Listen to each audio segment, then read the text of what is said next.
date of February 24th, 2018, what were you doing? I was at work on duty as a security guard. Where were you? The address of the building was 8920 Wilshire Boulevard. And for how long had you been working as a security guard as of 2018? For 4 years. And what did it take to become a licensed security guard? You have to get fingerprinted and it's sent to the state of California for approval. And do you have any criminal record? No. Could you become a security guard if you have a criminal record? No. Have you ever assaulted and battered anybody in your lifetime? No. Were you using your telephone to take photographs of the defendant when you saw her exit the elevator? No. So if you could just tell us in your own words, when you got to the 5th floor, you were doing your rounds, and you saw Cardi B, what did you say? I said something along the lines of, that looks like Cardi B, or wow, that's Cardi B.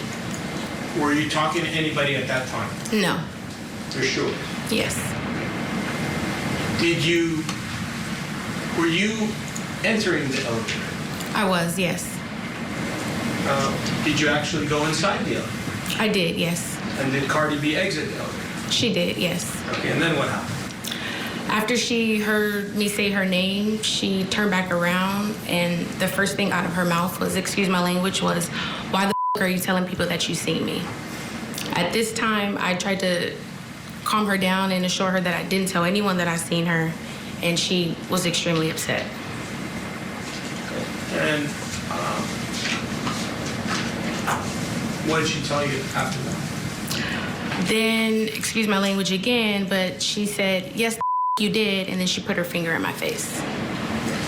When she put her finger in your face, did she have long fingernails? She did. And approximately how long were her fingernails on the date when she put them in your face? About 2 to 3 inches long.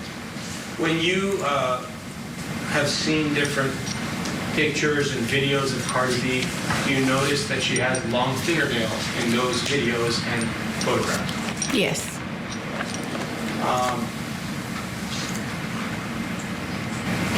When you saw her today, did you notice that her fingernails were very short?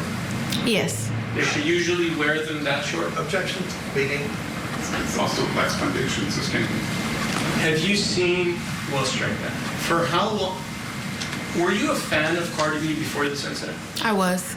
What kind of fan were you? I enjoyed her music. I was interested in going to a concert. I didn't have any problem with her. Did you ever go to see her in concert? I had tickets to go to see her, but I never went after this incident. And when were you supposed to go see her in concert? I'm not sure of the date. It was sometime in 2018. And you're very close with your grandmother, Diane Schmidt, is that correct? Correct. How old is your grandmother? She's 79. Does she have information about this incident? Objection. Sustained. Lacks foundation. Sustained. Did you show your grandmother the scar on your left cheek after February 24th of 2018? Could you repeat the question, please? Did you show the cut on your left cheek after February 24th of 2018 to your grandmother, Diane Schmidt? Yes. And what year were you born? 1992. And how many brothers and sisters do you have? I'm the oldest of 5. And your grandmother has seen you regularly from birth up to the present time? Yes. And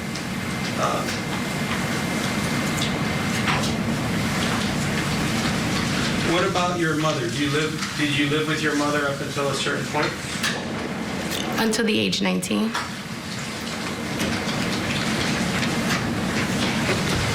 Did you sustain any, well, strike that. Let me take you a little bit back to the incident. So, When you were at the building and Cardi B exited the elevator on February 24th, 2018, what were the words that she used that were so hurtful? She used a lot of words, and again, excuse my language, but she was like, bitch, that's why I'm gonna beat your ass. I'm gonna get you fired. That's why you do security. Ah, that's why you do security. Ah, she was sticking her tongue out. She was flailing her arms up and down. She was jumping up and down. Body shaming me. I mean, racial slurs, just a lot. And did she spit on you? She did. Did her spit actually land on your body? It did. Why did you exit the elevator to speak with her after she said what she said? I wanted to clarify the misunderstanding. Did you also want her to leave because she was causing a disturbance? At that time, she was causing a disturbance. She was yelling and screaming, and I did want her to leave. And as a security guard, were you working there as an extension of the owner to be able to make that kind of call, whether somebody should be told to leave because they're causing a disturbance? Objection, leading Life Foundation calls for legal conclusion. Assisting. Could you repeat the question, please? I'm going to ask you a different question. Did the landlord hire you as a security guard to protect this building? Yes. Life Foundation. Overruled. And did you do that? Yes. For how long? For about 4 years. During those 4 years, did you ever have a problem with anybody else? Never. Not one time. Not as far as I can remember, no. Not a perfect employee, but a good employee. Did the defendant take a swing at you? She did. For those of you who know and those of you who don't, Cardi B has a little bit of a history of altercations and violence. However, the judge ruled none of that will be coming in on this trial. Too prejudicial. All right, we need to take a break. We'll hear more of Emani Ellis' testimony on the other side. Keep it here on Court TV.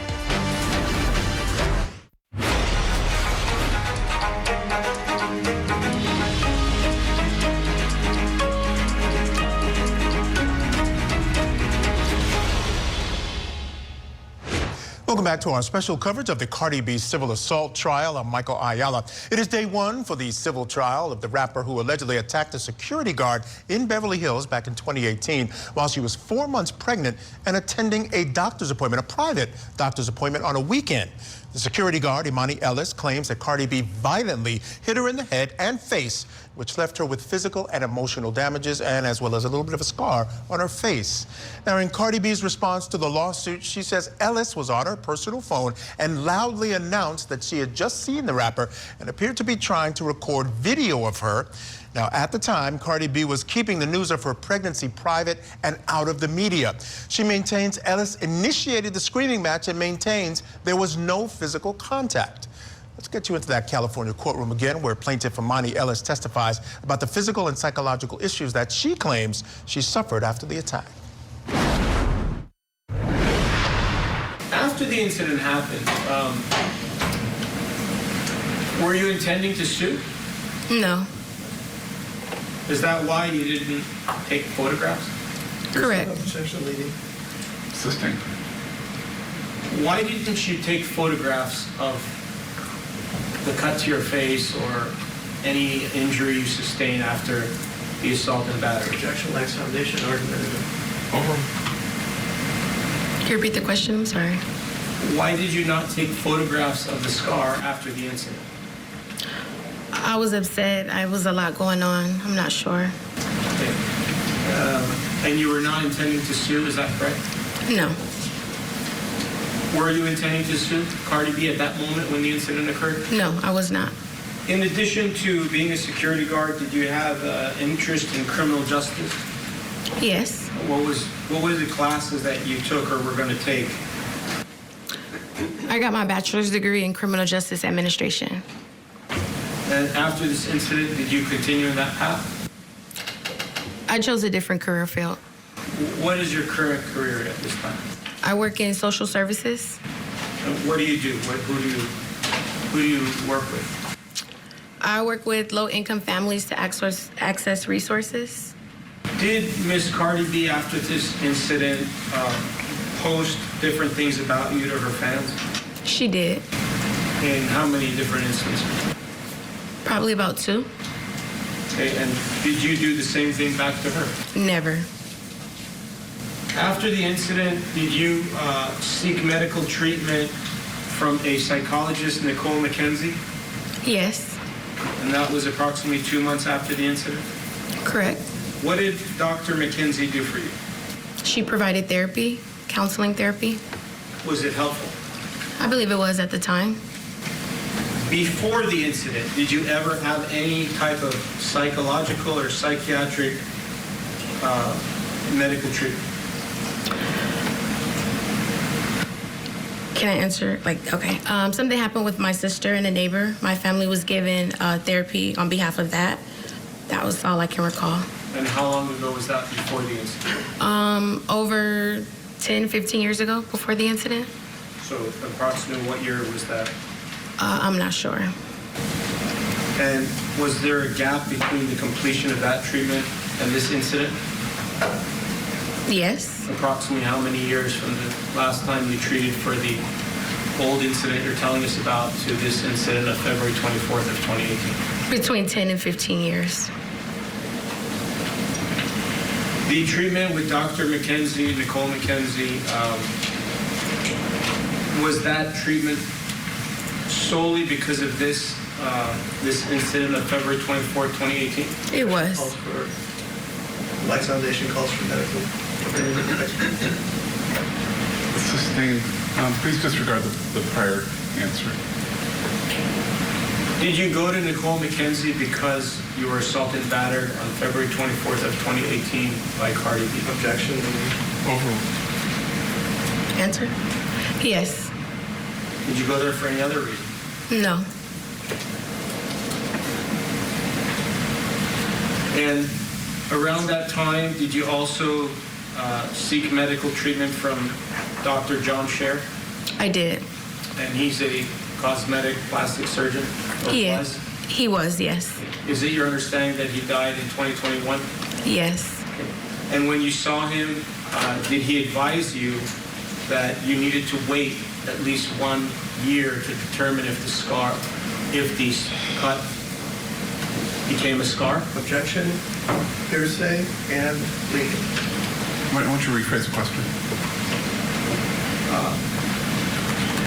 Did Dr. Scher ask you to return approximately 1 year after he saw you for the first time?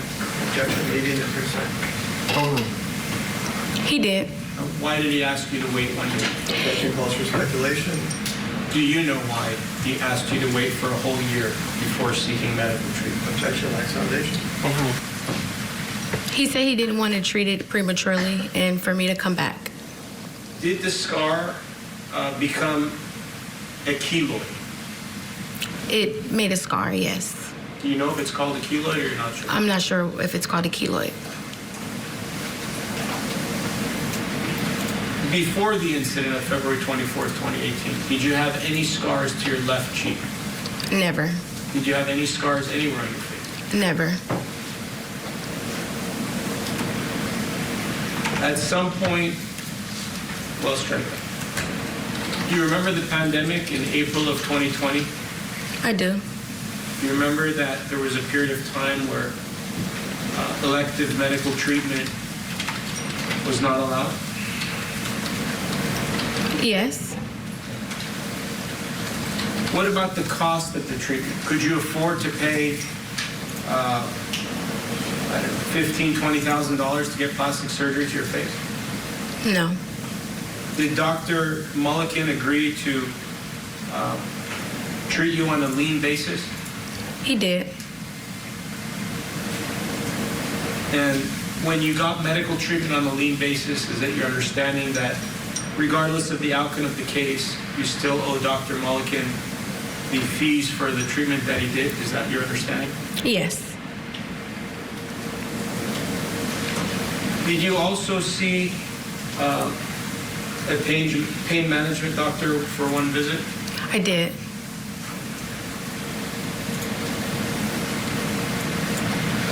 Did you also treat with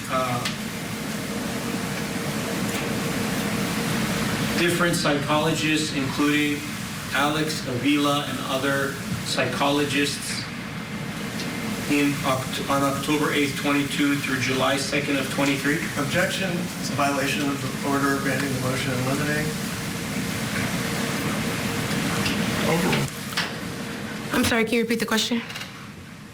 Did you seek treatment from psychologists, including Alex Avila and other psychologists from October 8th, 22 through July 2nd of 23? Same objection. Overruled. Correct, yes. And for that psychological treatment, did Dr. Avila's office agree to treat you on a lien basis? They did, yes. For Nicole McKenzie, did you, were the medical bills totaling $5,087 from her office for medical treatment that you received related to this incident? Objection. Leading. Max Foundation. Sustained.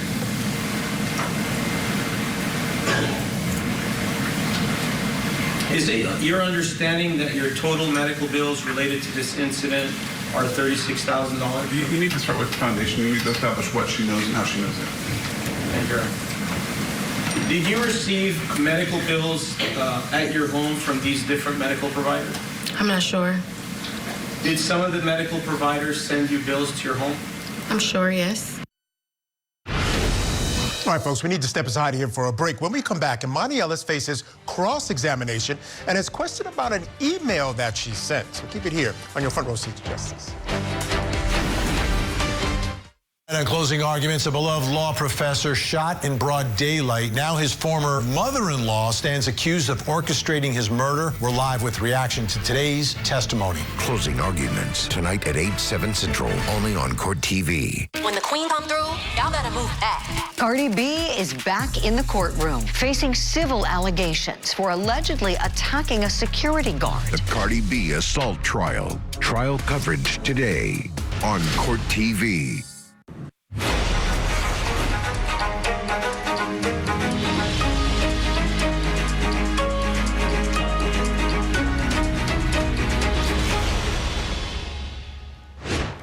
Welcome back. Before we head back to court, I want to bring back in our guest still with us to discuss his family law and trial attorney, Scott Friedman. And Scott, before you were suggesting that this was someone looking for their 15 minutes of fame, after you've heard the direct, now again, I want to, say we've only heard direct, we haven't heard the cross. But at this point, do you still believe that? Some of her testimony leads me away from that. She doesn't seem like that type.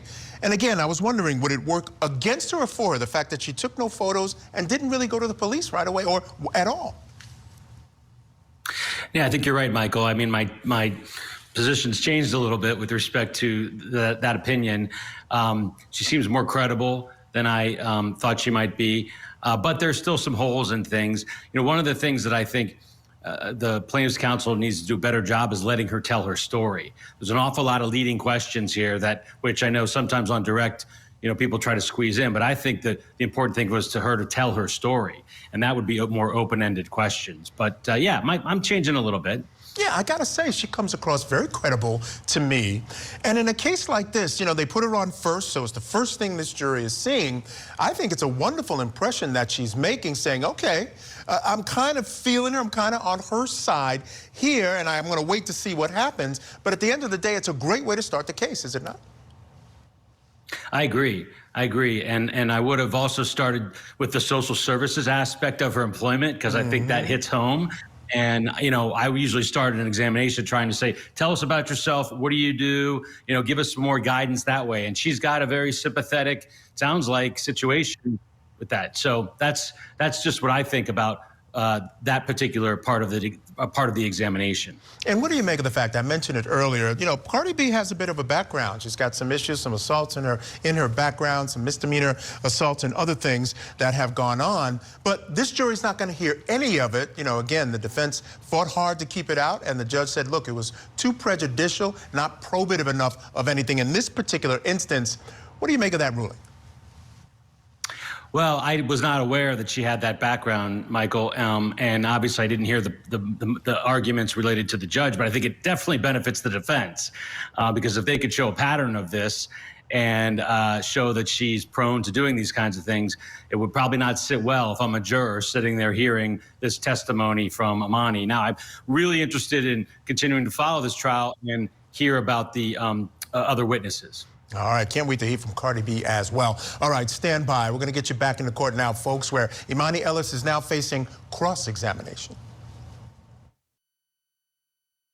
Your lawyer showed you photos of the building that you were working on as a security guard in February 2018. Do you know the name of the building?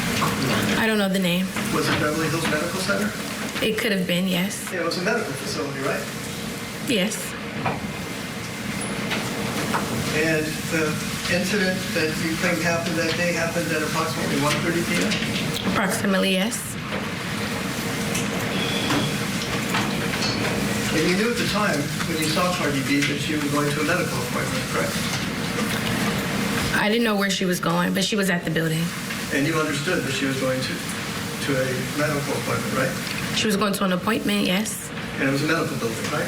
Yes. And your deposition was taken, and you said that you testified under oath in your deposition. Let me ask, do you remember your deposition was taken in this action? Yes. Do you remember taking an oath at the deposition to tell the truth? Yes. And that under the same penalties for perjury that apply in this courtroom, for example, correct? Yes. And you testified that you understood when you saw Cardi B that she was going to a medical appointment, right? Yes. Now, after this incident, you talked to your supervisor at Allied, right? Yes. And she told you to submit a incident report, correct? Yes. And you emailed an incident report to your supervisor 2 days later, right? I don't know about 2 days, but I sent it to her, yes. Yes. And it was by email. I'm not sure how she received it. Your Honor, if we may, I'd like to show the witness the incident report that she did not produce in discovery. This is a document that we got from Allied pursuant to a trial subpoena. And it's not in the book. So let me provide a copy. Should I hand it to the clerk? You can approach. Oh, thank you, Ron. Let's make sure. Here we go. Does that refresh your memory that you sent an email to your supervisor on February 26, 2018? Okay. Do you recall that now?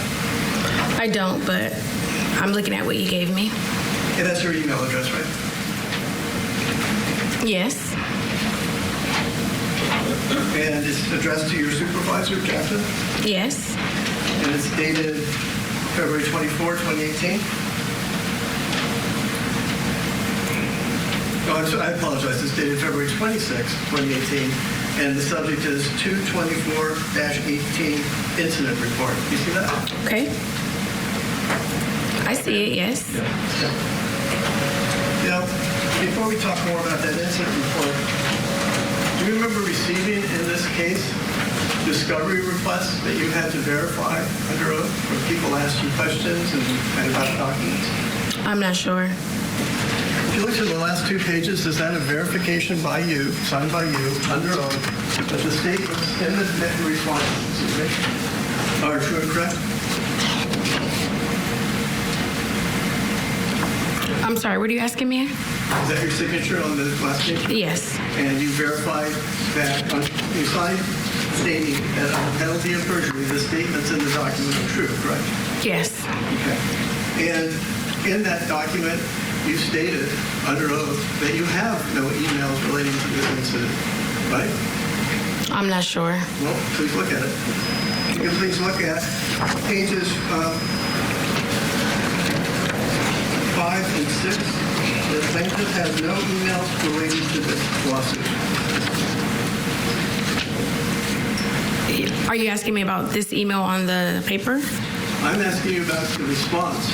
You made a discovery in this case stating that under oath you have no emails that relate to this incident. Well, that's correct. I don't have access to this email anymore. Okay. So you're, well, okay. Let's go back. Actually, we have one other response, another sworn response. Your Honor, I would like to show the witness plaintiff's responses to defending Cardi B's special interrogatories, which, rather than asking for documents, ask for information. May I approach? Go ahead. That's your signature at the last page, verifying under oath that the statements in the document are true and correct? It's my signature, yes. Okay, and you understood that you were verifying under oath that the statements in that document were correct? Yes. Okay. And in that document as well, you said you had no emails related to this incident, this lawsuit, right? I'm not sure if I said that in this document, but... Could you please look at pages 4 to 5? Okay.